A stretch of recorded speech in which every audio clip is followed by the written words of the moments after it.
Bien, feliz sábado para todos. Feliz sábado, ¿estamos tristes o qué?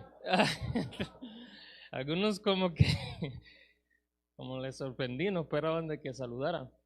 Pues cuando venimos a la casa de Dios, recordemos que a pesar de, digamos, preocupaciones que pudiéramos tener a lo largo de toda la semana, venimos con un corazón agradecido para Dios. Y Dios espera que cuando vengamos a su casa, ¿verdad? Pues todas esas preocupaciones las dejemos allá en la semana, ¿verdad? Porque es un día que es dedicado completamente para Él. Y hasta cierto modo es una falta para nuestro Dios que vengamos cabizbajo, con caras largas, con resentimiento. Venimos a adorar con alegría a nuestro Padre Celestial. Así que siéntase, ¿verdad?, gustoso por estar en la casa de Dios. Mi querido hermano, en esta mañana vamos a estar viendo el Evangelio a través de una profecía muy conocida por todos, en donde veremos que al final de esa profecía da el comienzo de dos grandes acontecimientos que de hecho aún siguen vigentes y que esos dos grandes acontecimientos, ¿verdad?, dan o serán como un ultimátum no solamente para el mundo, sino también para la iglesia.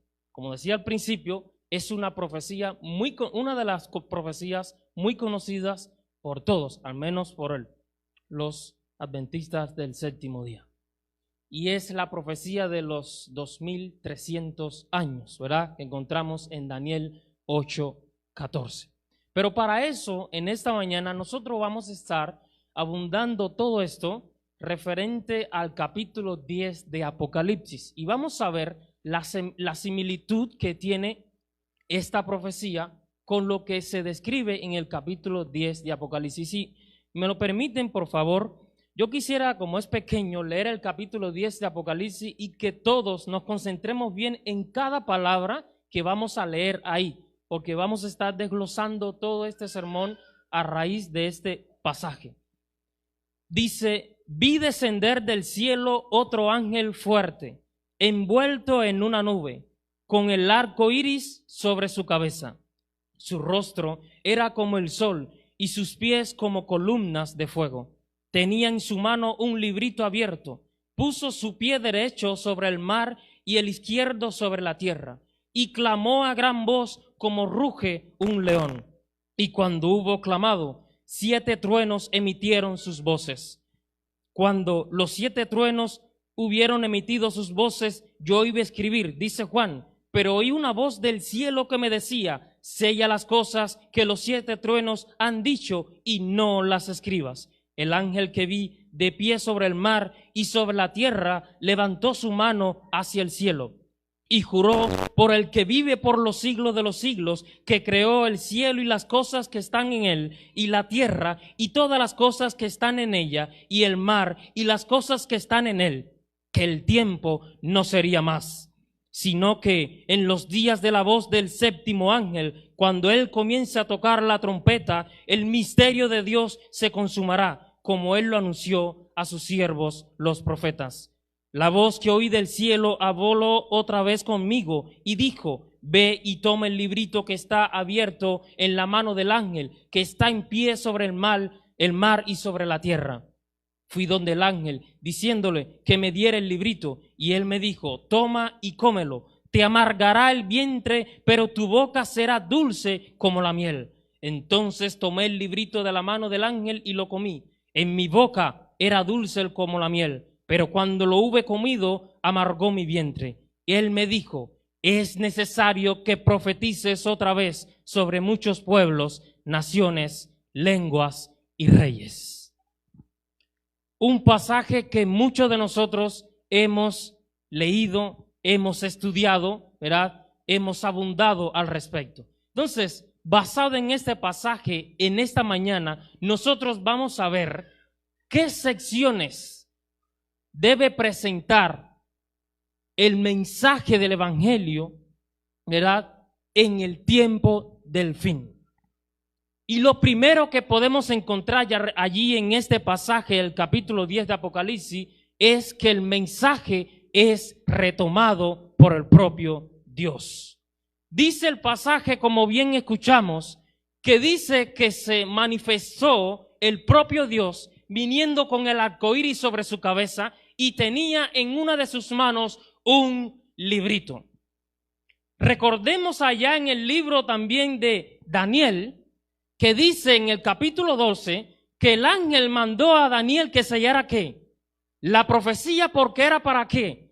El tiempo del fin. En el tiempo de Daniel, esta profecía fue sellada. Pero ahora vemos en el tiempo, muchos siglos después, en el tiempo de Juan, que este libro había sido abierto y que venía, ¿verdad? Venía directamente por el propio Dios. Así que cuando Dios habló con Juan y vio Juan este libro abierto, era como que estaba retomando algo que había sido quedado, inconcluso mucho tiempo atrás. Y todos sabemos la profecía de los 2300 años. Dice allí, ¿verdad?, que al final de este tiempo de los 2300 años, ¿qué iba a suceder con el santuario? Iba a ser purificado. Entonces a Daniel en el capítulo 12 se le dice que selle las palabras de esta profecía. Daniel no entendía, él no sabía lo que ocurría, pero dice que sellara la palabra de esta profecía porque era para otro tiempo, era para otro momento. Y aquí vemos que en el caso de Juan, ya ese momento estaba a punto de cumplirse.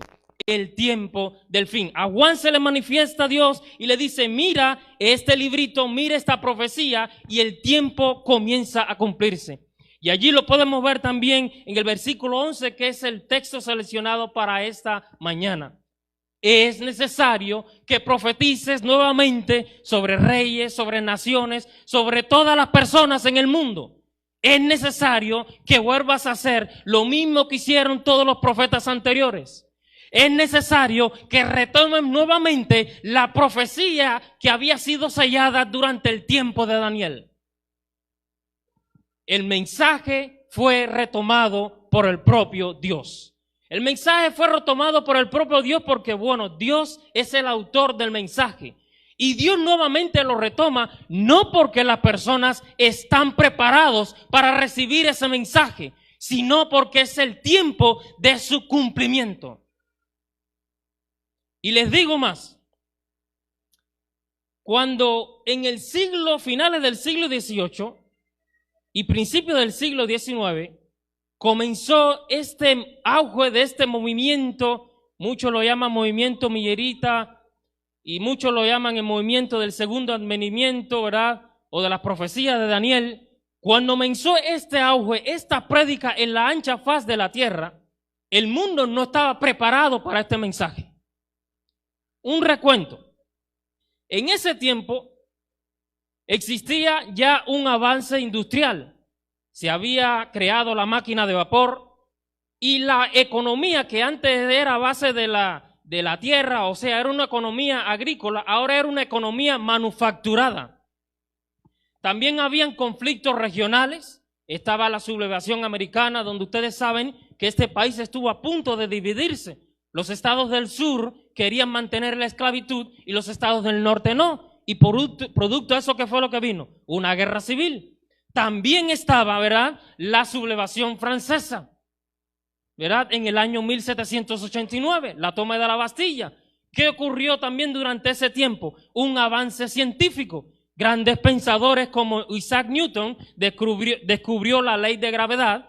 También encontramos a Carl Linnaeus, que también incentivó el sistema de clasificación biológica. También hubo un avance cultural. Encontramos el caso de grandes escritores en la liturgia, ¿verdad?, en la literatura, como William Shakespeare, como Johann Wolfgang y Jane Austen. También encontramos en el asunto, ¿verdad?, de la música, encontramos también a Mozart, encontramos a Beethoven. Y en el asunto de la arquitectura, gracias. En la arquitectura encontramos también a Francisco de Goya y Jacques Louis David. O sea, grandes personas en ese momento estaban emergiendo, grandes sucesos estaban ocurriendo a la luz de ese momento cuando Dios estaba retomando nuevamente el mensaje. O sea, las personas estaban puestas su vista, su mentalidad, su ingenio en esas cosas terrenales, pero no tenían concentración en el mensaje de Dios. No quiero decir que las personas no estaban escuchando el mensaje de Dios. Muchos lo escuchaban, pero el auge en el cual la persona tenía la tendencia a ir y enfocarse era en estas cosas. Estaban también avances imperiales. Durante ese tiempo, grandes potencias del momento como Inglaterra, Francia y España habían tenido nuevas colonias en América, en Asia y también en África. Incluso vemos también algunos ejemplos bíblicos para que usted vea que cuando Dios retoma el mensaje, todas las personas están puestas en otra cosa menos en el mensaje de Dios. Encontramos también el caso, ¿se recuerdan cuando ocurrió el diluvio? ¿Qué sucedía con las personas? Noé durante 120 años había estado predicando y las personas no escucharon el mensaje de Noé, lo tildaron de loco, de absurdo, de ridículo. De una persona que estaba fuera de sí. Y se dieron cuenta hasta que vino el diluvio. Encontramos también el caso de Sodoma y Gomorra. ¿Qué ocurría en estas ciudades y de las demás ciudades circunvecinas? Depravados. Y tenían dentro de ellas esas ciudades a uno que, a pesar de que se había alejado un poco de Dios, el sobrino de Abraham, Lot, tenía el conocimiento del Dios verdadero. Pero ellos también tenían conocimiento de que muy lejos, no muy lejos de ese lugar, vivía el profeta de Dios que era Abraham. Pero prefirieron, ¿qué cosa? Seguir su vida depravada, su vida inmoral, hasta que llegó el momento en que Dios destruyó a estas ciudades. También el caso del nacimiento de Isaac. Aunque Abraham es considerado el amigo de fe, amigo de Dios, hombre de fe, dice la palabra de Dios que él mismo no pudo creer en lo que Dios le había dicho, que su esposa, que ya era vieja y que ya se había resignado a estar estéril, iba a dar a luz en su vejez. Y por eso fueron a hacer lo que hicieron con Agar. El único medio para que tú tengas un descendiente es que te cases con una mujer que pueda dar hijos. Pero Dios lo había visitado al propio Abraham y le había dicho, dentro de un año se va a cumplir mi promesa. Y ellos se rieron. No, no es posible. Pero Dios cumplió su promesa. Encontramos también el caso de José. Cuando José fue vendido como esclavo por sus hermanos, cuando fue incluso considerado un esclavo en Egipto, cuando fue acusado en falso por la esposa de Potifar, él no entendía qué sucedía, no entendía por qué Dios había permitido que había pasado por esas vicisitudes, por esas cosas. Pero cuando llegó a ser el gobernador de Egipto y se dio a conocer a sus hermanos, le dijo, ahora entiendo que no fueron ustedes quienes me enviaron aquí, sino que fue el propio Dios que lo hizo para cumplir su palabra y lo hizo también para beneficiarlos a ustedes y que no murieran de hambre. Encontramos también el asunto del Éxodo. Dios permitió específicamente que los israelitas salieran cuando en ese mismo momento estaban cumpliendo 430 años de peregrinación. Encontramos también el caso del Mesías, donde la misma sierva de Dios dice que cuando Jesús vino a este mundo, ¿vino en qué momento? En el momento exacto. O sea, cuando Dios retoma un mensaje, lo hace con exactitud. Lo hace con un propósito. Y vemos que en este caso, a finales del siglo XVIII y principios del siglo XIX, ocurrió lo mismo. Había terminado la profecía de los 2300 años, alrededor de los años 1840, y automáticamente comenzó otro suceso, o dos sucesos. Como sabemos, el juicio intercesor a favor del pueblo de Dios y también este fuerte pregón para predicarle a todo el mundo de que Cristo viene y de que Cristo viene a salvar al pueblo de Dios.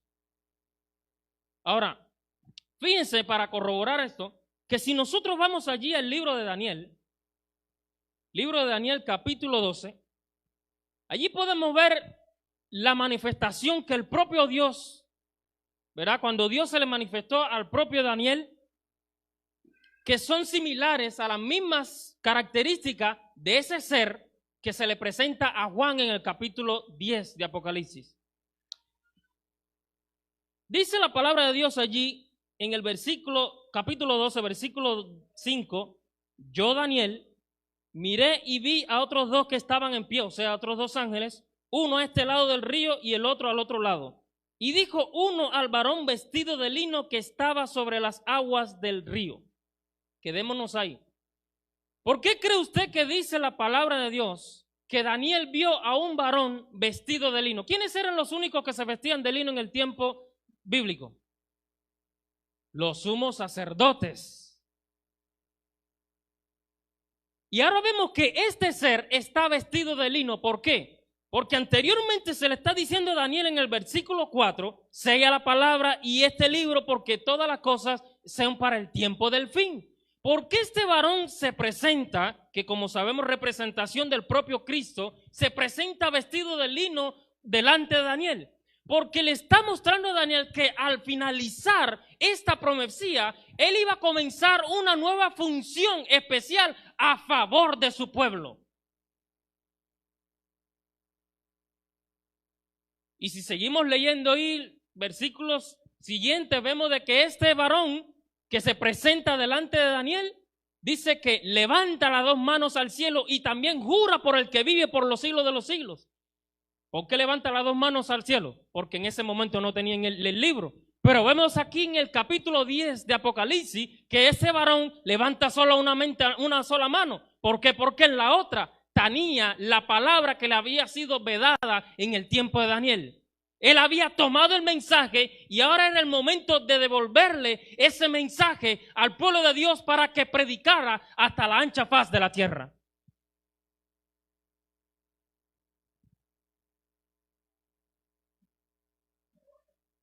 Dios siempre se toma el placer de retomar en el momento exacto el mensaje que su pueblo debe proyectar al mundo. Y muchas personas en las iglesias a veces nos encontramos con la mente puesta en las cosas de este mundo, en lo que el mundo tiene la mayor influencia de admiración, en lo que a donde va la mayoría de las personas, cuando nosotros tenemos una gran tarea a realizar y somos partícipes de esa tarea, el mensaje de Dios. En el tiempo de los primeros promotores del adventismo, el mundo estaba concentrado en el auge que estaba teniendo el mundo. La economía, adelanto científico, industrialización. Pero en medio de ese auge, también se le dijo al pueblo de Dios que hiciera auge de su mensaje. Y hay muchos cristianos que creen que cuando pasó el tiempo de esos primeros promotores del adventismo, ya ese tiempo pasó y quedó ahí. Pero nosotros debemos proseguir el mensaje que ellos comenzaron. Nosotros estamos aquí porque somos dados a continuar lo que ellos comenzaron. Nosotros estamos aquí porque nos consideramos herederos del reino de los cielos y por eso queremos que otros también sean herederos. Y por eso a nosotros también Dios se dirige y nos dice, es necesario que profetices nuevamente sobre las personas, delante de reyes, a las naciones, y no te canses de hacerlo.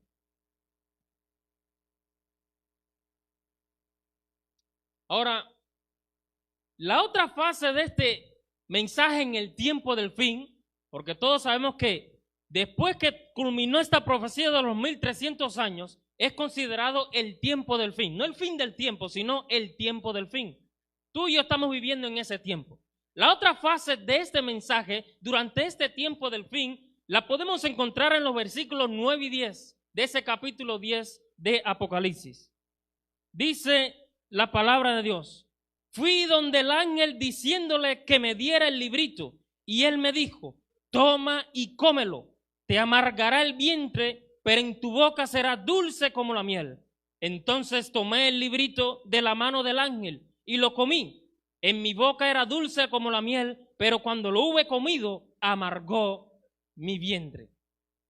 La otra fase de este mensaje es que este mensaje debe ser digerido por todas las personas del mundo. No es un mensaje para un grupo selecto de personas. No es un mensaje únicamente para tú y yo que vinimos a la iglesia. No es un mensaje únicamente para aquellos que dedican tiempo a estudiar la Biblia. Es un mensaje para todos. Y como es un mensaje para todos, Dios nos llama a cada uno de nosotros para que le prediquemos a todos. Si fuera un mensaje únicamente para un grupo selecto de personas en esta tierra, pues Dios no hubiera venido a derramar su sangre por todas las personas del mundo.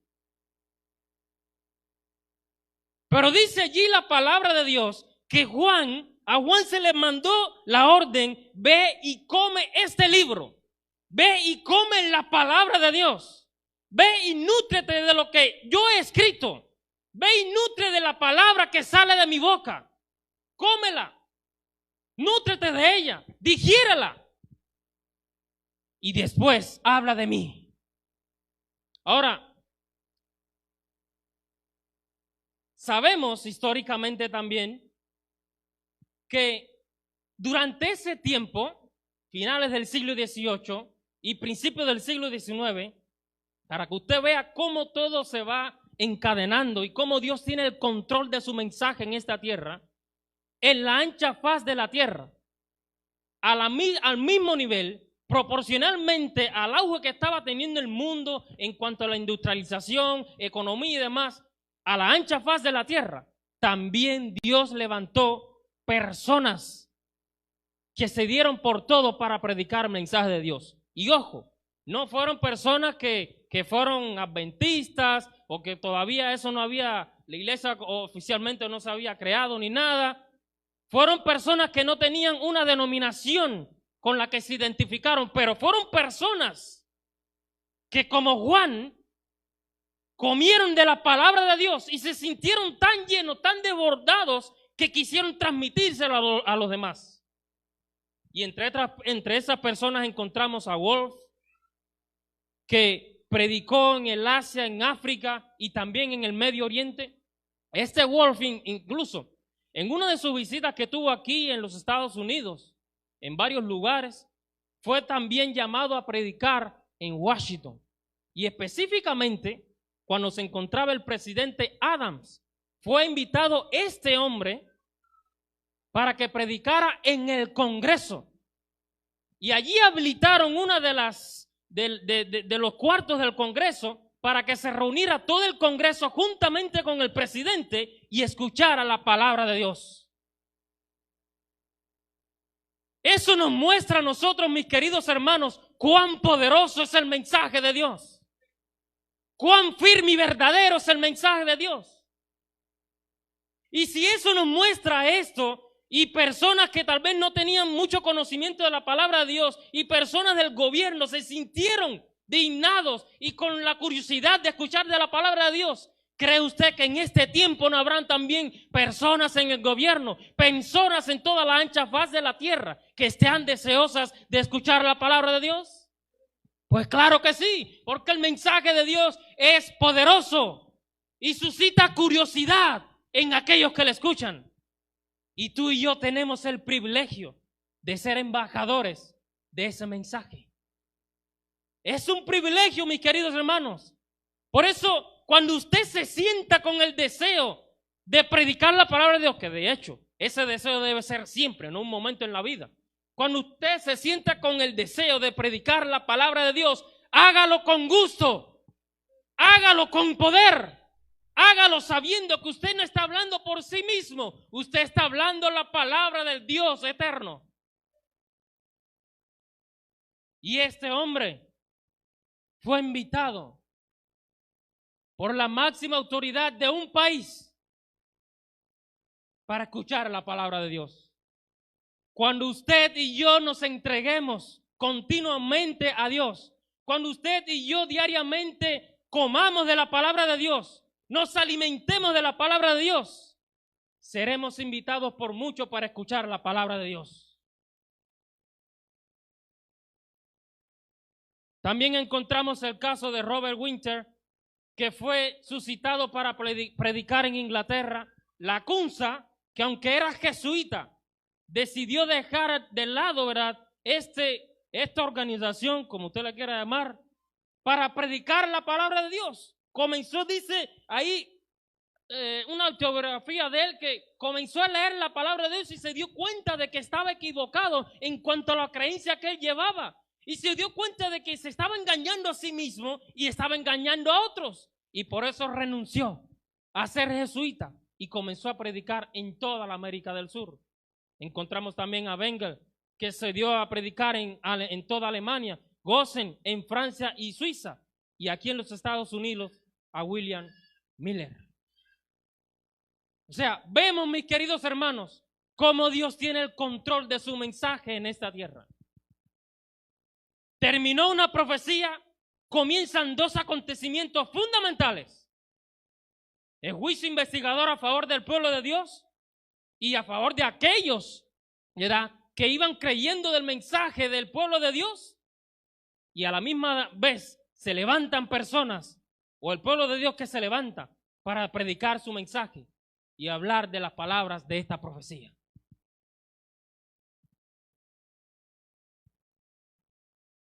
Durante ese tiempo, mis queridos hermanos, aunque no se conocían entre sí, estos promotores del adventismo tenían un mensaje al unísono: la segunda venida de Cristo. Porque, mis queridos hermanos, cuando el pueblo entero de Dios se entrega de lleno a la palabra de Dios, se encomienda a Dios, nosotros aquí, pero personas cristianos también que no conocemos y que no hemos tenido interactuación con ellos, en otra parte del mundo predicarán lo mismo. Porque el mensaje de Dios es único. El mensaje de Dios no tiene variación. Y es eficaz para todo aquel que lo oye. Ahora, dice el texto allí que a Juan, cuando se le dice: come este libro, pero ten en cuenta que va a ser dulce en tu boca, en tu paladar, pero cuando llegue a tu estómago, a tu vientre, va a amargar. Va a ser difícil de digerir. Va a ser algo insoportable. Vas a sentir como una calentura en tu ser. Te vas a sentir inquieto. Vas a querer vomitarlo. Ahora, ¿por qué amarga el mensaje de Dios? ¿Por qué usted cree que a veces, cuando predicamos la palabra de Dios, para muchas personas el mensaje es amargo, es insoportable, es difícil de aceptar? En primer lugar, porque no todos están dispuestos a poner la mano en el arado sin mirar atrás. El mismo Jesús dice: todo aquel que pone la mano en el arado pero que mira atrás, no es qué, no es digno, no es apto, no está preparado para entrar al reino de los cielos. En segundo lugar, porque no todos están dispuestos a tomar la cruz de Jesús cada día y seguirlo. ¿Qué dijo Jesús? Quien quiere ser mi discípulo debe tomar su cruz cada día, no una vez en la vida, cada día, y seguirme. En tercer lugar, porque no todos se acercan a Jesús por una necesidad espiritual, sino material. Cuando Judas quería ser discípulo de Jesús, la Biblia no abunda mucho, pero cuando leemos, ¿verdad?, el deseo de toda la gente, Elena G. de Guay abunda más al respecto. Cuando Judas se acerca a Jesús, se acercó con otras intenciones. Este es un joven popular, este es un joven que es seguido por muchos, en él voy a tener una ventaja de poder y económica. Por eso es que Jesús dice: las aves comen, los animales tienen donde dormir, pero el Hijo del Hombre no tiene ni dónde recostar la cabeza. Cuando Jesús dijo eso, se estaba refiriendo a Judas, que en ese momento quería integrarse al grupo de los 12. Porque Judas no fue llamado por Jesús, él mismo se decidió incluir. ¿Por qué también amarga el mensaje de Dios? Porque no todos están dispuestos a despojarse de todo por amor a Jesús. ¿Recuerdan el joven rico? Era rico, era cristiano de nacimiento, era de trascendencia cristiana, tenía conocimiento de toda la ley de Dios, de todos los parámetros cristianos. Pero cuando tuvo un encuentro con Jesús, Jesús le dijo, solamente te falta una cosa. Vende todo lo que tienes y dalo a los pobres. Si no te preocupes que te quedes sin nada. En el reino de los cielos yo tengo el triple de lo que tú tienes aquí en la tierra para ti. Y este joven no obedeció. Y cuando leemos libros inspirados nos encontramos que en cierta ocasión este joven fue hallado muerto, ¿verdad? Con su riqueza, porque querían robarlo. Perdió la vida espiritual y perdió la vida material. ¿Por qué amarga también el mensaje de Dios? Porque no todos creen que la sangre de Jesús es suficiente para perdonar los pecados que para el hombre son imperdonables. ¿Se acuerdan de María Magdalena? Una prostituta, una mujer aberrada, una mujer que no tenía amigos, una mujer que nadie quería interlocutar con ella, una mujer que era prácticamente el hazmerreír de todos, la peste de todos. Y cuando se encontraba allí Jesús en casa de Simón el fariseo, que de hecho era tío de esta mujer, dice que esta mujer se abrió paso y un perfume sumamente costoso lo derramó a los pies de Jesús y comenzó a secarlo con sus cabellos. Su propio tío pensó, si verdaderamente este es un hombre de Dios, si es un profeta de Dios, sabrá qué tipo de mujer es esta. O sea, en otras palabras, esta mujer no necesita ni que este joven maestro, hombre de Dios, se acerque a ella. O sea, no merece perdón.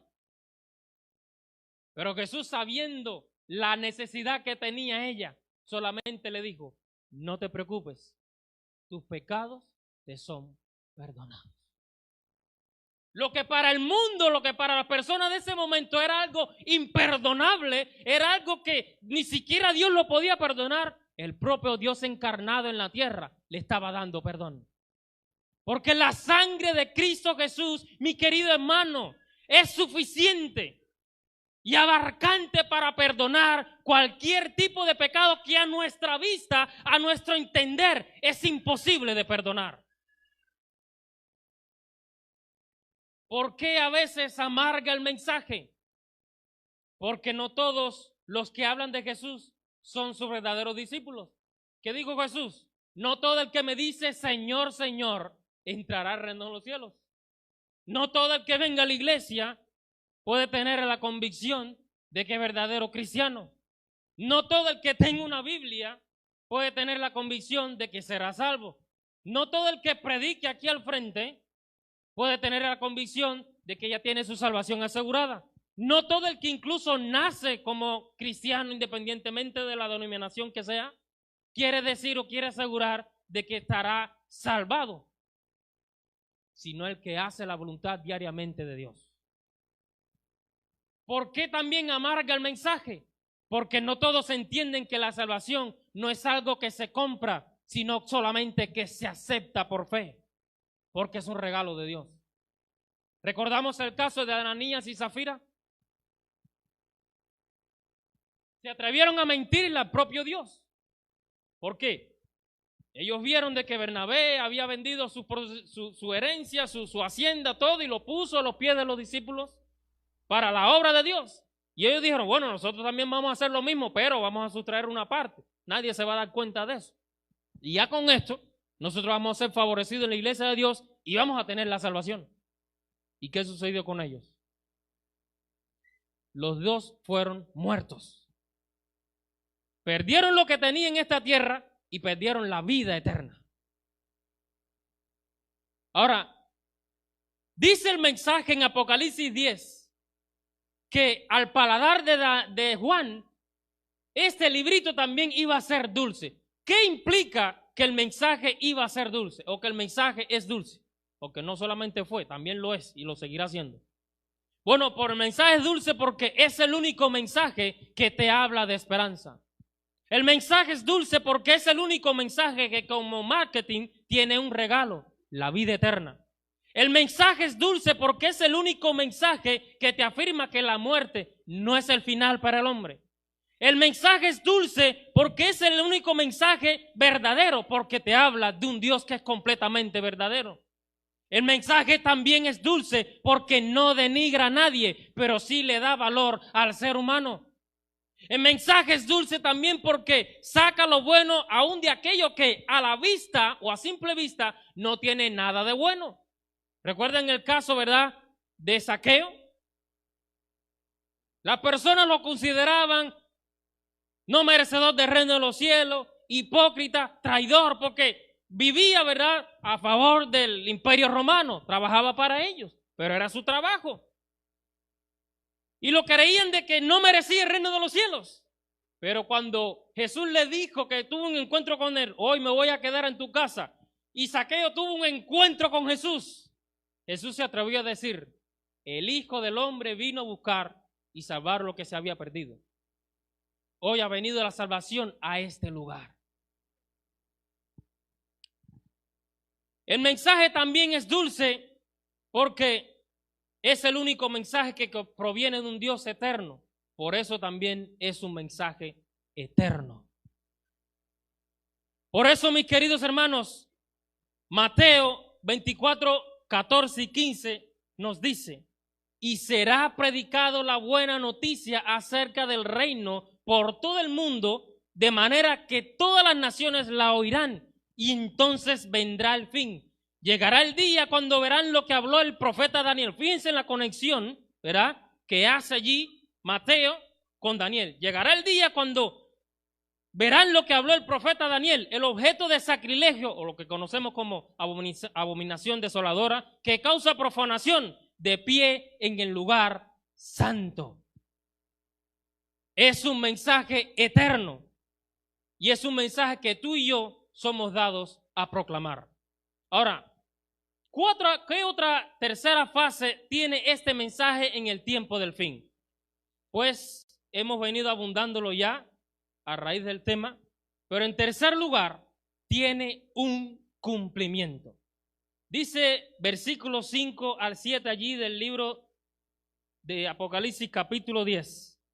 El ángel que vi de pie sobre el mar y sobre la tierra levantó su mano al cielo y juró por el que vive por los siglos de los siglos, que creó los cielos y todas las cosas que están en él, y la tierra y las cosas que están en ella, y el mar y las cosas que están en él, que el tiempo no sería más, sino que en los días de la voz del séptimo ángel, cuando él comience a tocar la trompeta, el misterio de Dios se consumará, como él lo anunció a sus siervos, los profetas. Cuando nosotros hacemos una comparación con esto, en Daniel capítulo 12, versículos del 4 al 7, vemos una similitud en cuanto a las palabras. Habíamos dicho al principio de que este ser, ¿verdad?, identificado como el propio Dios, Cristo Jesús, que levantó sus dos manos en Daniel capítulo 12 al cielo, también hizo el mismo juramento en Apocalipsis capítulo 10. Y vemos de que este ser le da la orden a Juan de comer el libro y de predicar el mensaje de Dios, una orden que también es dada para nosotros. Y vemos que este ser también tiene similitudes muy características similares al Apocalipsis capítulo 10. Dice que tiene su cara que resplandece, dice que tiene sus pies como bronce. En Apocalipsis dice como oro, pero en Daniel dice como bronce. O sea, vemos que es el propio Dios quien le está diciendo a Daniel y le está diciendo a Juan, es el momento de que el mensaje comience a cumplirse. Es el momento de que tú te concentres en lo que debes decir y decirlo con poder. Es el momento para descubrir lo que fue vedado para el profeta Daniel. Es el momento para que tú comiences a abundar y estudiar la palabra de Dios, porque estás en el tiempo del fin. El tiempo de su cumplimiento. Dice Profetas y Reyes, página 402. A medida que nos acerquemos al término de la historia de este mundo, las profecías guardadas por Daniel exigen nuestra atención especial, puesto que se relacionan con el tiempo mismo en que estamos viviendo. Con ellas deben vincularse también las enseñanzas del último libro del Nuevo Testamento. ¿Cuál es el último libro del Nuevo Testamento? Apocalipsis. Yo en lo personal considero que la segunda parte del libro de Daniel debe ser Apocalipsis. Son dos libros interdependientes. Y son dos libros, mis queridos hermanos, referentes al tiempo del fin. Y son dos libros que el pueblo de Dios debe meditar, estudiar, escudriñar cada día y predicarlo a este mundo. Porque estamos en el tiempo del fin. Porque es el momento de prepararnos y ayudar a preparar a otros. Porque Cristo está al venir y Él quiere que su pueblo se triplique en esta tierra. Él quiere que cuando vayamos al cielo no solamente vayamos los que venimos a la iglesia, los que sabemos de Dios, los que nos bautizamos, sino todas aquellas personas que han de predicar su mensaje en la ancha faz de la tierra.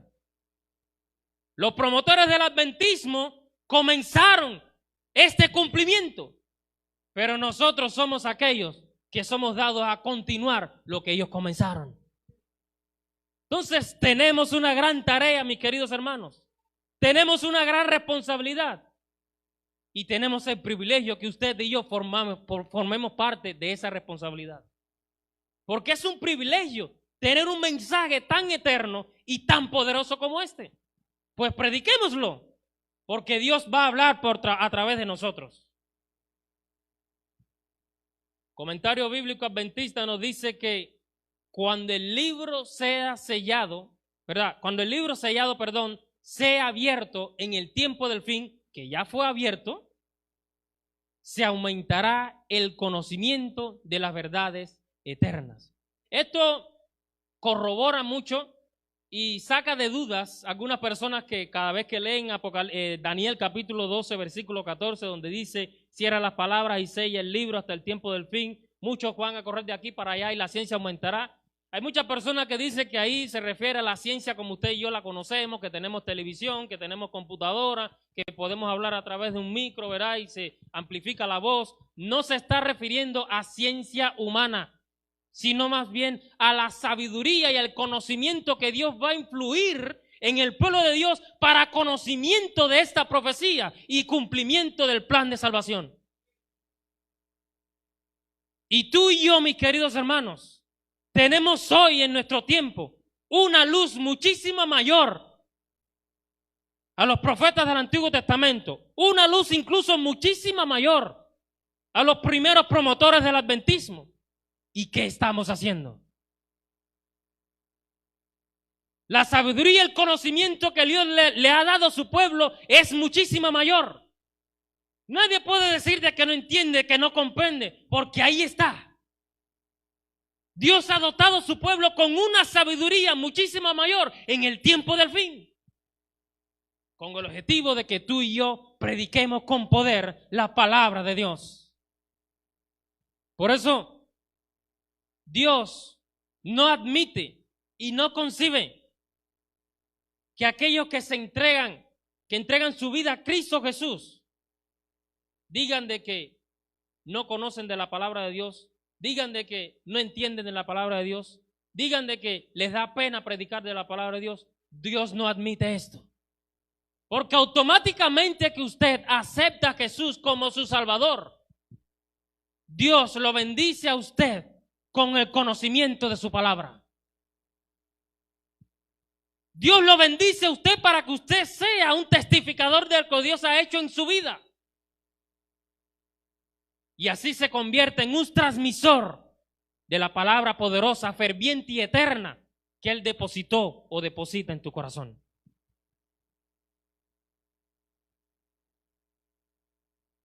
Por eso, mis queridos hermanos, al final de este capítulo 10 de Apocalipsis, Dios le dice a Juan, aunque el mensaje sea amargo para muchos, aunque el mensaje sea cuestionado para muchos, es el mensaje eterno.